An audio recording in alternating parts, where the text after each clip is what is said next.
Well, Alcidion Group shares also in focus as the healthcare tech firm lands major contracts globally. Here to tell us what's ahead for the company is CEO Kate Quirke. Great to have you with us, Kate. I mean, a lot of great announcements you've had out recently, particularly with this university or hospital supplier in the UK. Just talk us, in your words, how meaningful all of this is.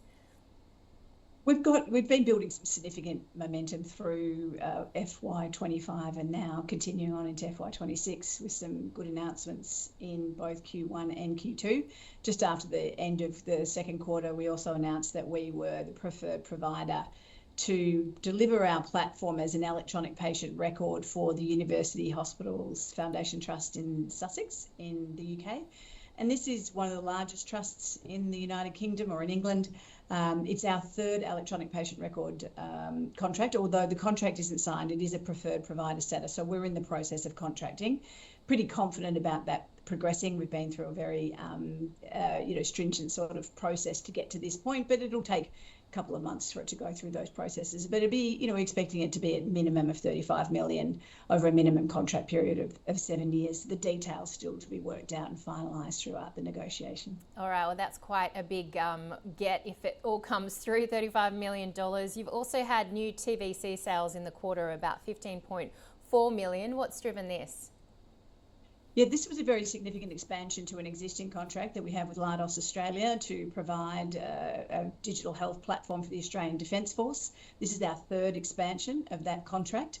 That was just over 12 million for the remaining 2.8 years it runs in the original 5 years, but it's in fact a 5 plus 5 plus 5 contract that can be extended out to 2036. So it's really continuing to solidify the recurring revenue base for Alcidion. That contract alone now is worth over 5.5 million per annum recurring revenue, and that's without the fairly significant implementation fees that come with it as well. So yeah, a contract over 12 million in Q2, continuing to significantly increase our AAR. And I assume significantly increase your cash position too. How are you looking? Look, this quarter, as expected, we had a small cash outflow. We have what we often refer to as lumpy cash collections. We always see the second half larger than the first half.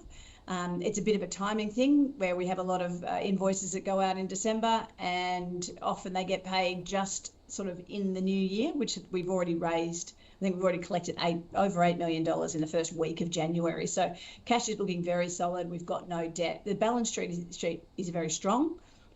We've got our costs, really under control. Even adding on these new contracts, we're able to deliver these contracts without having to significantly increase the cost to deliver as well. So that leverage is really starting to play out that we've been, working towards as we've scaled the business. So what can you tell us then in terms of the outlook, particularly if we do get this contract with Sussex off the ground? Even without Sussex, we're really tracking very well. And from a revenue perspective, we have 43.1 million of revenue sold and booked revenue to be recognised in FY26. That's already 6% of where we were ahead for the whole year last year and 40% ahead of the corresponding prior period. And that's without the Sussex contract.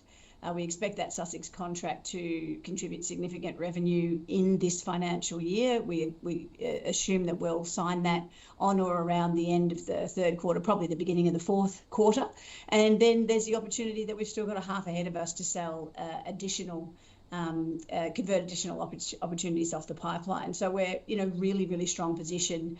We're guiding at the moment that we will do better EBITDA and cash flow positive, obviously, than we did in FY25, and the quantum of that will become more evident as we finalise that Sussex contract and look at any others that we convert during the next 5 months. All right, so with that cash balance, no debt, I mean, it does look like you will be, as you sort of alluded to, investing in some growth or strategic initiatives.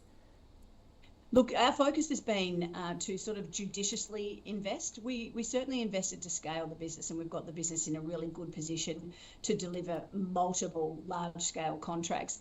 But our focus beyond Australia, New Zealand and the United Kingdom, which is still really where our revenue is coming from, is to look at new markets. And our focus for that has been Canada and the Middle East. And we have consultants that we're working with in both of those markets. We've established that our platform capabilities, particularly in that area that's a challenge to all of healthcare, in that we just don't have enough beds and capacity to treat all of the required patient needs. We can see that demand in Canada and the Middle East very strongly. So we're really looking at that as some expansion opportunities. We'll see those mostly reflected into FY27 and beyond, but we're doing the groundwork for that now. And in terms of your Miya Precision expansion, what does that tell you about some customer confidence as well in your platform? Yeah, look, and that's really the story, a large part of the story here. When you go into healthcare, you really want to be able to build that referenceability, that evidence base. And we have now got a number of sites across Australia, New Zealand and the UK. We just went live with our first site in Wales that can reference the true value and the return on investment that putting in Miya Precision delivers. And that is really helping us to, fuel this momentum. Healthcare is risk adverse, as you would expect, but once they see others that have taken those decisions and actually delivered return on that, you start to see the uptake pick up over time. And in terms of the share price momentum, it has been on a bit of a tear of late, but still far off where we saw around 2021. Anybody watching AusBiz, obviously very heavily invested, what would you say to them to try and get on board, and where you think you could see some fair value return for shareholders?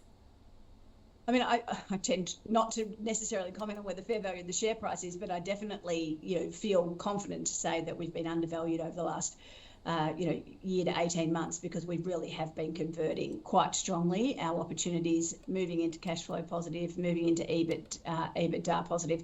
We've been cash flow positive every year bar one since 2021. So I think it's really people getting to understand the story and seeing the momentum of our customers behind it.